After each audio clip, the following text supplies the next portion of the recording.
All right, it is 7:02 p.m. and we're going to call this meeting to order, please. Thank you. Mr. Canales, are you able to do roll call? Ms. Calvez? Ms. Carasola? Ms. Carr? Here. Mr. Corey? Here. Mr. Hayward? Here. Ms. Garpelli? Here. Ms. Stevenson? Here. Ms. Rundell? Here. Dr. Robinson? Here. We have a quorum. Thank you. Mr. Haywood, are you able to lead us in the flag salute? My pleasure. I pledge allegiance to the flag of the United States of America and to the republic for which it stands, one nation, under God, indivisible, with liberty and justice for all. Thank you. Adequate notice of meeting in accordance with PL 1975, Chapter 231. Notice of tonight's meeting was mailed to the Record and the Ridgewood News on January 9th, 2024. Notice of this meeting was also mailed to the Borough Clerk and was posted on the bulletin board of the Board of Education office in the Administration Building on the same date. Are you able to read us the motion statement? The Glen School District, founded on principles of education in partnership with a supportive community, provides an exceptional education to all students to cultivate resilient, responsible, and engaged global citizens. Thank you very much. Good evening, everyone. We have some athletic recognitions, so I'm going to ask our acting athletic director, Mr. Paul Cusack, if he would come up. And podium is yours, Mr. Cusack.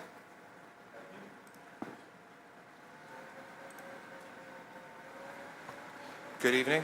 Paul Cusack, Acting Athletic Director. Just like to talk a little bit about our spring season for athletics. We had 7 league titles from all of our teams this year. All of our teams had winning records.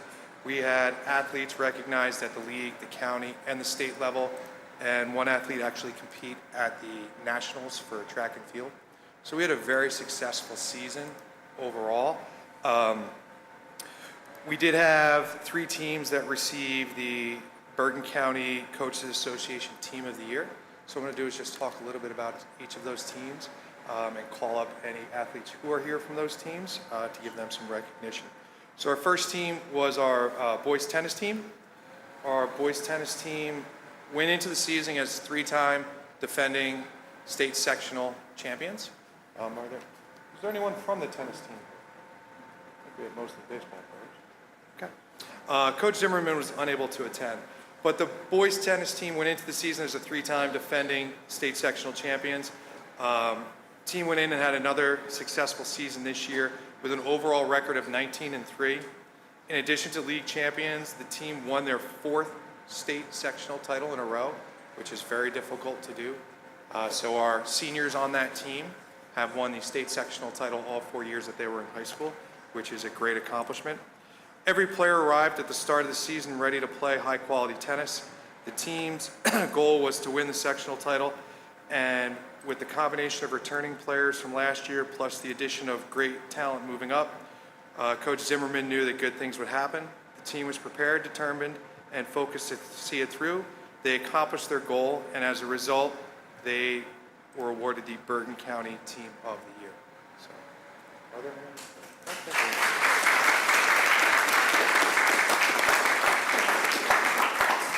The members of the team are Michael Whitmer, Simon Bobber, Ben Lappin, Marco Davensky, Andrew Eisenberg, Ben Horn, Arnuv Daria, Felix Deduk, Jacob Grinberg, and Leo Yashimoto. Moving on. Our boys lacrosse team was also recognized as Bergen County Team of the Year. Coach Joe Votto was unable to make it this evening, but he did send me some things to say. I'm honored to recognize the 2024 Glen Rock High School boys lacrosse team. Throughout the 2024 season, they were able to go beyond expectations and clinch another Jacobson Division championship. This marks the 3rd time in the past 4 seasons that they have been able to achieve this feat. Dominating the competition, the boys secured significant victories over league opponents such as Tenafly, Ramsey, Pascack Valley, and Wayne Valley. In the past 4 years, The group has only lost a total of 4 league games. This year's group recently received an even bigger honor, was named the 2024 Bergen County Team of the Year. It is truly a tremendous honor given the competitive nature of lacrosse in Bergen County. The boys finished the season with an overall record of 12-8, with historic wins over teams like Northern Highlands and Scotch Plains Fanwood. What makes the team remarkable is their success. Despite being a Group 1 school with a total of 20 varsity players, they have consistently outperformed significantly larger programs and demonstrated outstanding teamwork and resilience. To compete with teams double the size puts a lot of pressure on our boys, and they are truly deserving of this honor. The leadership of the seniors Parker Dupuis, Emmett White, and Jake Pappas has been pivotal, and support from parents, fans, and our school administration has been invaluable. Congratulations to the 2024 Glen Rock Boys High School lacrosse team.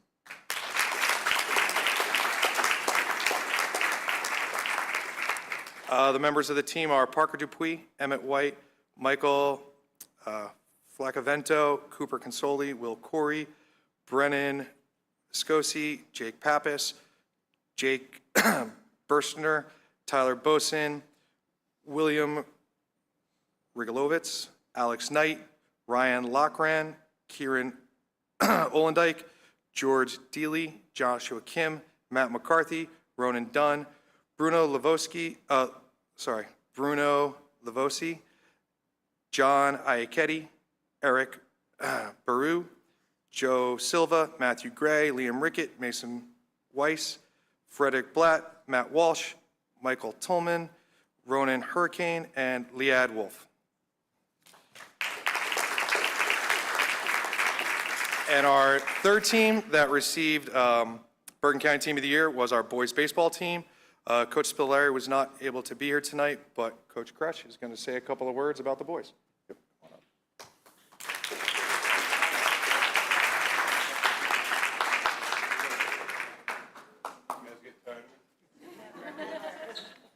Hi, everybody.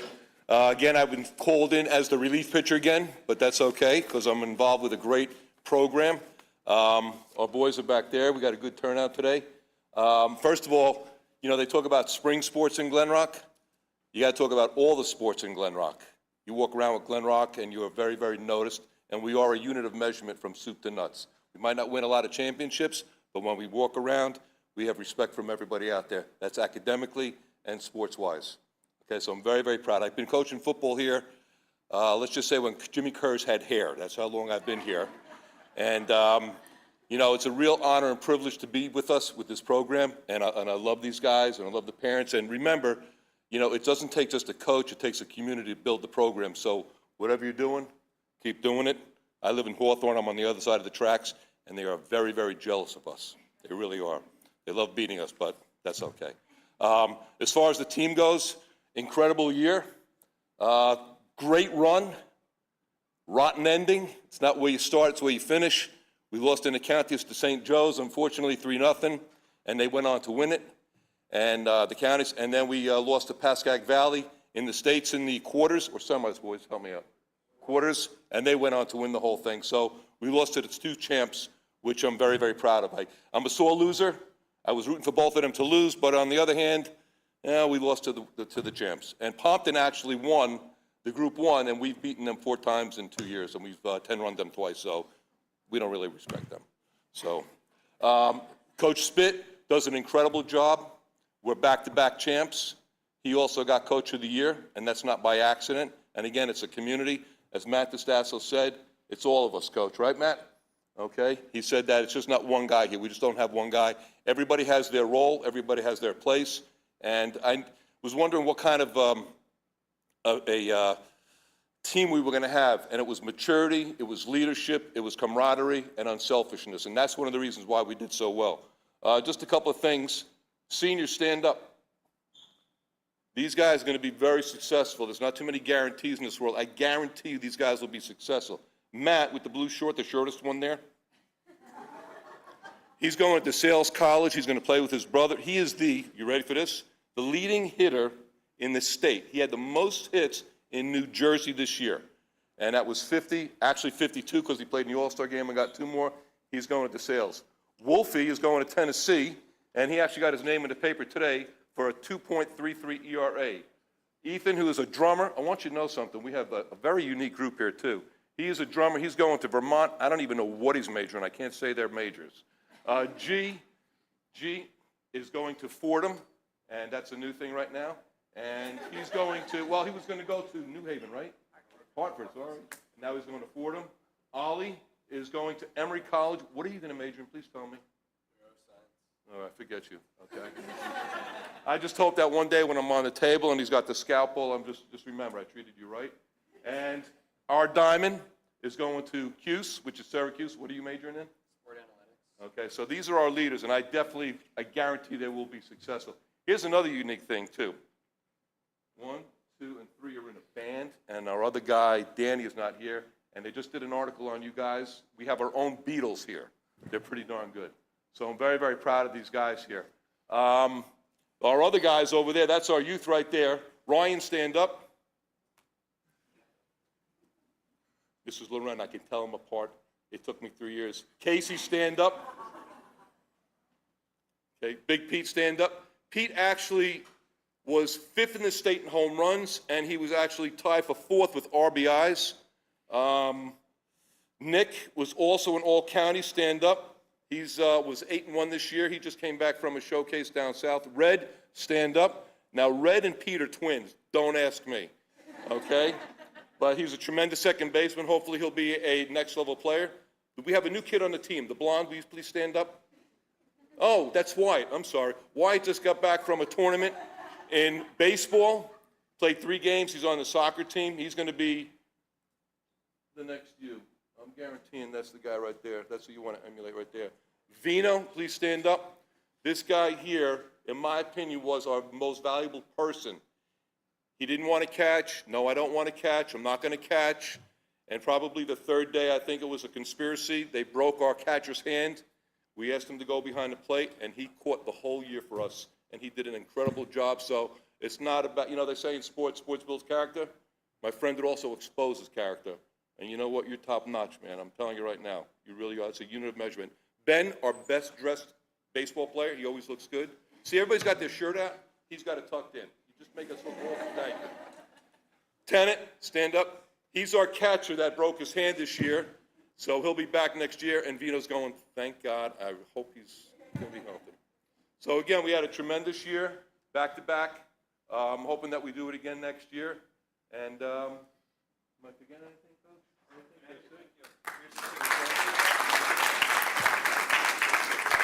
So guys, he's going to give you certificates. Probably they're all messed up, so find whose certificates you got. There's probably another 20 guys that are not here. And if you also want to find out about the articles on these guys here, go to Tara, I call her Austin Pepper.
So there's one more award recipient that I'd like to talk about.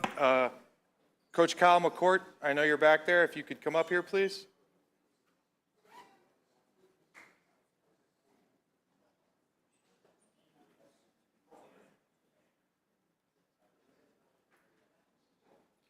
Coach McCord is our girls lacrosse coach. He's in his 6th season coaching the team.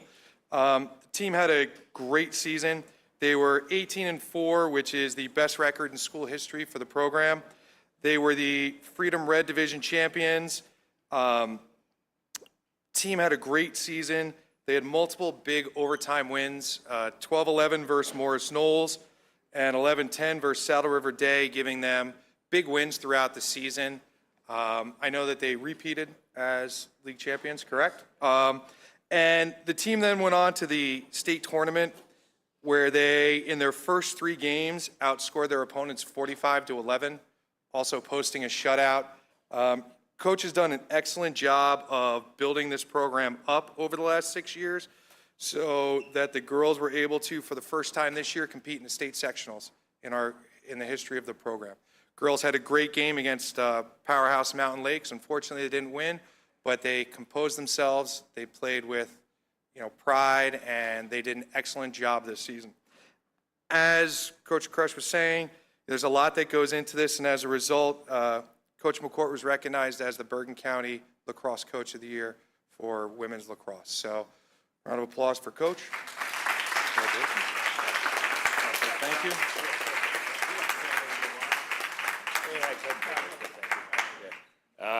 Yeah, I'll try to be short. I just want to thank everyone for inviting me here.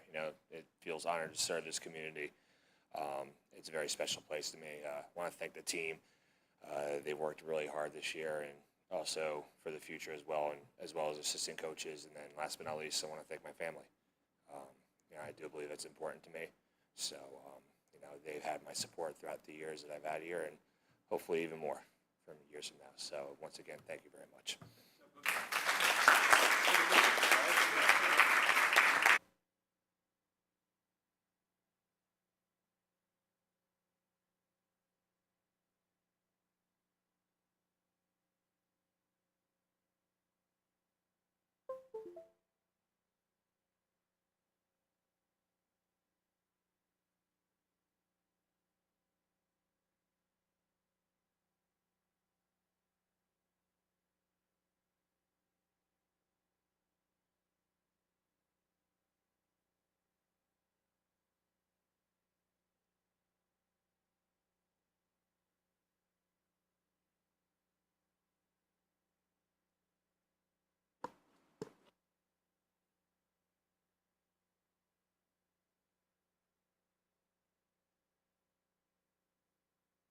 All right.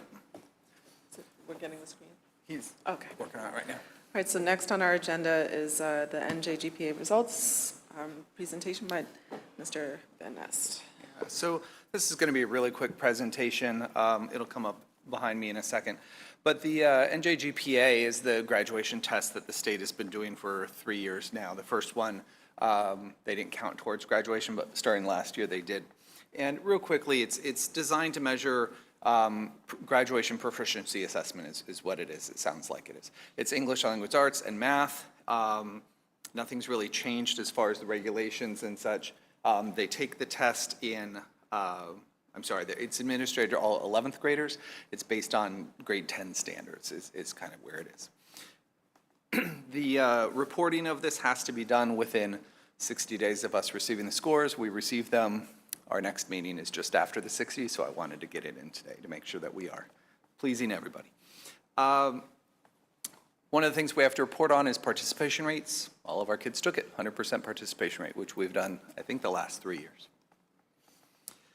You can see the data here as far as graduation ready is what they call it if you're making the mark there, and not yet graduation ready. So you can see it's 2.9% in ELA are not graduation ready, and 8.1 for our district. For the state, it's much higher. We have historically, in the last year or so, the handful of people that do not test as ready are still graduating. They meet it through other criteria that the state has set forth. So it's not a worry of ours at this point, and it's a solid number. The other thing I do want to point out is the past few years of data. You can see that first year was it was the new test, it was a new everything, it was 21, 22, it was a crazy year. 73%, almost 74 were graduation ready in English. That's now up to 97%, so that gives us that 2.9. In mathematics, you can see it's going up each year, bringing it close to that 100% again.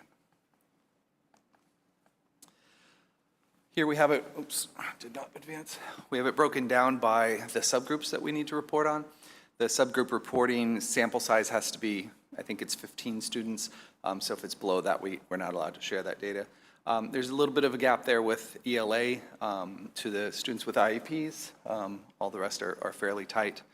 You can see there's a little bit more of a gap with the math scores, and so that's one of the things that we're looking at. As far as math achievement, I was looking at it today on the NJSLA scores, for example. One of the real areas that we're focusing in on are the students with IEPs. You've heard me talk about multiple tiers of system of support. This is what we're addressing, part of what we're addressing through that work. Some takeaways from this. English, we exceeded the state by 16, almost 17% for students who are considered graduation ready, an increase of 23% since the first test in 21-22. In math, we've exceeded the state by 37%, an increase in the number of graduation students each year since 21-22. And then I did point out that there's a gap there with that subgroup students with IEPs, but we are closing the gap since last year, so it's getting a bit narrower, so we're definitely on the right track here.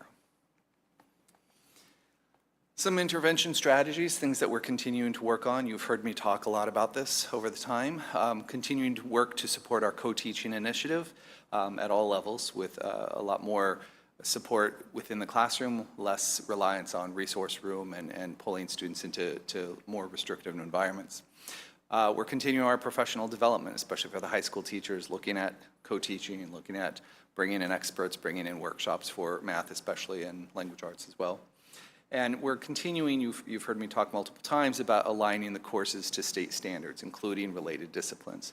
So, we have restructured the middle school and high school math sequence. We're buying new textbooks. You've been approving those things along those lines to really align them to the standards, make sure that we're really hitting those well. We've realigned the middle school and high school social studies course sequence. I know this test doesn't test social studies, but these are related things. The reading, the informational text that they're doing in social studies is definitely coordinated with what we're doing in language arts standards. And then the same thing with the claim evidence reason framework in science to support students' literacy and writing skills, that this isn't just a single department we're looking at. So again, I told you it'd be a really brief presentation. It's a state requirement that we report these out, and you have now the report. Thank you, Mr. Van Ness. All right. If there are no comments and questions, then we will move on to our public agenda items. It is 7:25. We can open up the first set of public comments for agenda items only. When you approach, please state your name and your address, and then we'll have 3 minutes. All right. Seeing no members of the public, 7:25, we'll close our first set of public comments and proceed to G items. Can I have a motion to discuss G1 through G37? All right, Ms. Carr, seconded by Mr. Hayward. Any comments or questions regarding our G items for this evening? Ms. Scarpelli. Yes. For G2, can you just elaborate what that report is for? It's the language instruction educational program, the 3-year plan. Yeah. The report is in backup for your review, and also I talked about it last time. This is a 3-year plan that we have to submit every year to the state about how we are addressing the needs of multi-language learners. Thank you. I wasn't at the last meeting, so I Thank you, appreciate Mr. the Van Ness. explanation. Yes, Ms. Carr. I'll be abstaining on G3. I just want to thank everybody for working this out and coming to a resolution without any problems. But I will be abstaining on it. Okay. Noted. Barring no other questions or comments, if we can call roll. Ms. Calves, Yes. Ms. Carr, Yes, except as noted. Mr. Corey, Yes, abstaining G3. Mr. Hayward, Yes. Ms. Scarpelli, Yes. Ms. Stevenson, Yes. Ms. Rundell, Yes. Ms. Robinson. Yes. Motion's pass. Thank you. Can I have a motion to discuss items B1 through B16? Mr. Corey, seconded by Mr. Hayward. Any questions or comments regarding B1 through B16? Yes, Ms. Carr? Can Dr. Charleston briefly explain B7 through B11? I know I don't know if those are part of the projects, the capital reserve projects. B7, I see valves.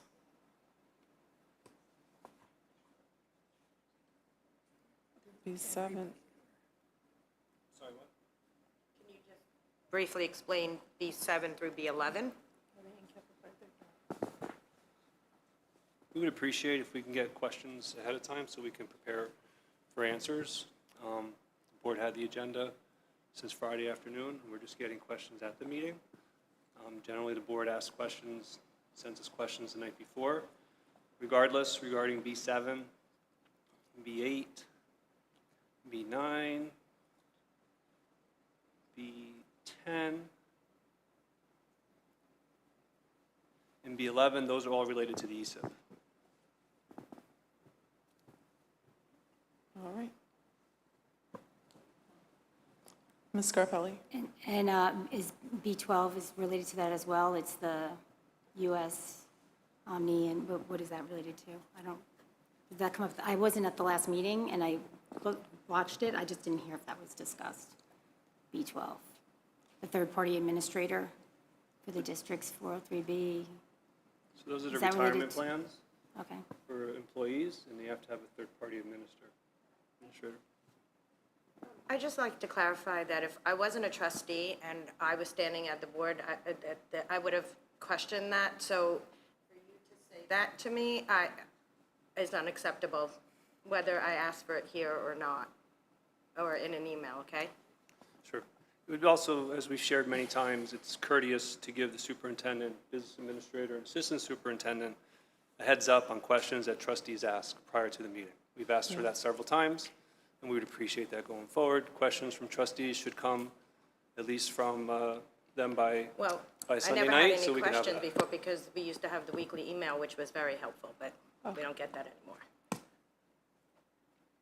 So going forward, I would say that if we expect an answer on the night of the agenda, unless it's something, I don't know, more like commonly known, then it's helpful to ask the question or to know that you're not necessarily going to get the exact answer right in the moment of. And that's fair. Yeah, so I think that's part of the. I've never once in the 20 years that I've been coming to a meeting expected an answer. I've expected someone to say, I have it, or can get back to you. Okay. All right. Barring no other questions or comments regarding the B items, if we could please have a roll call. Ms. Calvis, Yes. Ms. Carr, Yes. Mr. Corey, Yes. Mr. Hayward, Yes. Ms. Scarpelli, Yes. Ms. Stevenson, Yes. Ms. Rundell, Yes. Dr. Robinson. Yes. Motion passes. Thank you. Can I have a motion to discuss P1 through P49, our personnel items? P50, P1 through P50. Ms. Scarpelli, seconded by Mr. Hayward again.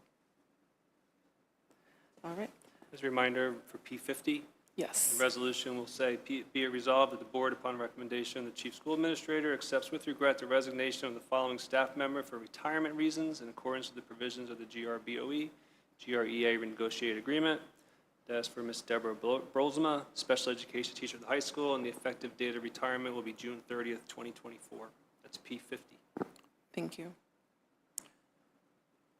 Are there any questions on items P1 through P50? Oh, just a comment. Yes. I just wanted to thank Mr. Canales for P40, 41, and 45 and coming up with those guides. I think that's going to be really helpful for the business office as well as Ms. Cubby going forward. So thank you for bringing that together. Thank you. If we're able to call roll? Ms. Calvez, Yes. Ms. Carr, Abstain. Mr. Corey, Yes. Mr. Hayward, Yes. Ms. Scarpelli, Yes. Ms. Stevenson, Yes. Ms. Rundell, Yes. Dr. Robinson. Yes. Motion passes.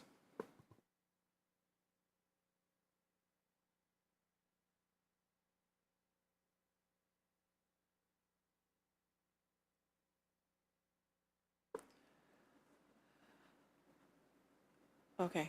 And I just want to confirm that you're abstaining from the entire personnel? Okay. All right.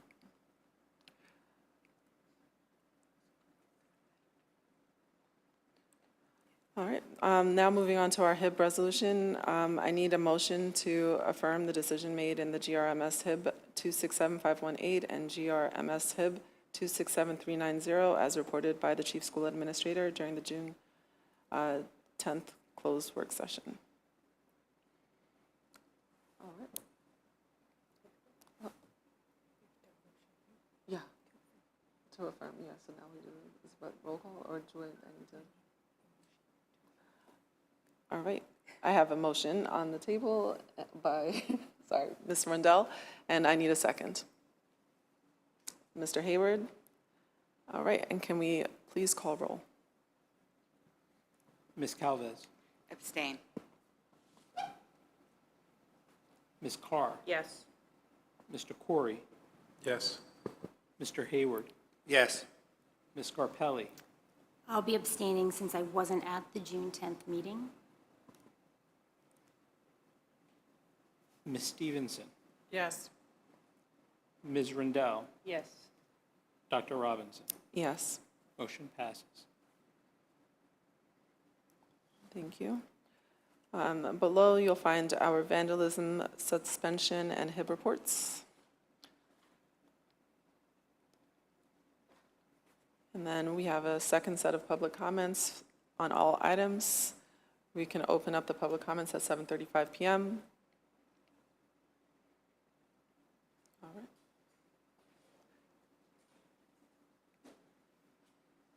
If you could please state your name and your address, and then you'll, can you push the button? Once it turns green, then we'll be able to hear you. Sivan Romashkanu, 85 Midwood Road. Okay. I have 3 kids in the school system, 2 in elementary and 1 in the middle school. Glen Rock was very proud in our schools. But in recent years, our school focus have shifted, and we are facing a lot of issues nobody's speaking about. I would like to start with communication and retention of staff. Communication. When was the last time the board had a survey with our student parents and asked what us as parents would like to see in our schools? I was told that once there was a Saturday that parents could have addressed the board, and what happened to those meetings, and are those meetings going to come back? The same for teachers. When was the last time the board has held a survey with the teachers asking them what changes they would like to see in the classrooms? Also, when changes require taxpayers' investment, does the board ask the studies to prove the efficacy of these new programs? And when is the academic push Glen Rock is known for? Retention. Our individual aides used to be hired by the school district. For financial reasons, the board decided to hire aides through the company. Since we moved to this company, how many aides positions have been unfulfilled every day? How many substitute teachers' positions are being unfulfilled, causing more stress on elementary school teachers? What is the board doing to fix this, and how is it going to be fixed before the new school year is starting? I would love if anyone can actually answer those questions. I can give you my email at the end. Our teachers are leaving at an alarming rate. Some retired, some found better opportunities in other districts. Going back, teachers always been in the middle salary-wise in the district for towns with the same property tax. But now we are in a lower part. Our economy changed, supply and demand has changed, and with that, salaries. When was the last time that the minimum wage of teachers were updated in our town? From my understanding, we are hiring new teachers at a higher paying level, but have less experience. What message are we sending to the teachers that we already have? And what does that mean for us financially, moving forward with these high-paid teachers with long careers ahead of them? I am not looking to raise our taxes. We are paying enough. I am asking to invest money in our teachers and programs to service and benefits all the children in our town. We're all raising our children differently, but all kids in our school should have the same experience when they're being supported and challenged equally. And that should be within our budget as it is. Thank you. You're welcome. And I would ask also that if you are asking for a direct response, if you could send a follow-up email. I can do both. Thank you.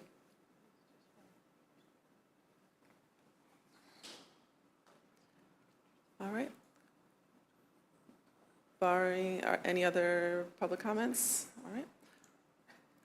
We can close public comments at 7:38 p.m.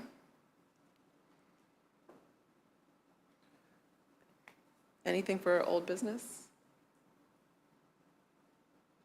Anything for new business? I'd like to also bring up like our board retreat and or like our goals retreat, our goals session. If we could talk about just a couple dates or options now that you guys think based on, your summer vacation schedule, knowing that we would like to have them done before the August meeting. The way that I see it is, I think I would like to be much more intentional about our board goals for this year and to make them, very specific and for us to understand or spend a little bit more time understanding what our goals are when we sit down and make our goals for the year. I don't know, what are your thoughts?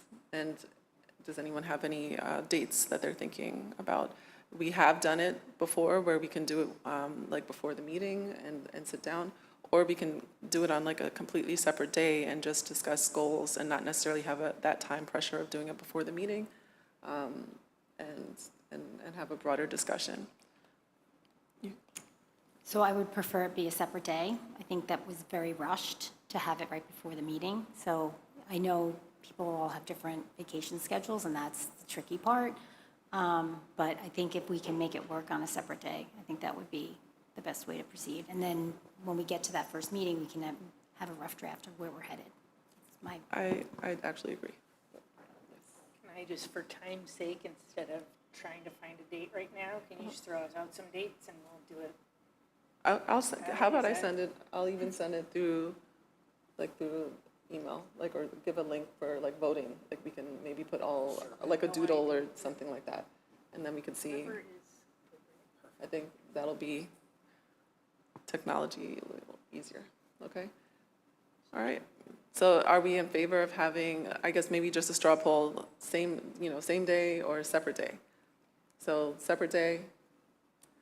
All right, agreed, we're all in favor. All right, so you'll see an email coming from me this week with just a kind of general, can we also say weekday or weekend? Is there a preference or a weekday night? Weekday night? Okay, sounds good. All right, can I have a motion to adjourn the public meeting, our regular public meeting? Ms. Calvé, seconded by Mr. Hayward.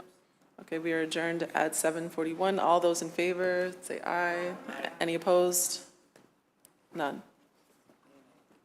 Thank you.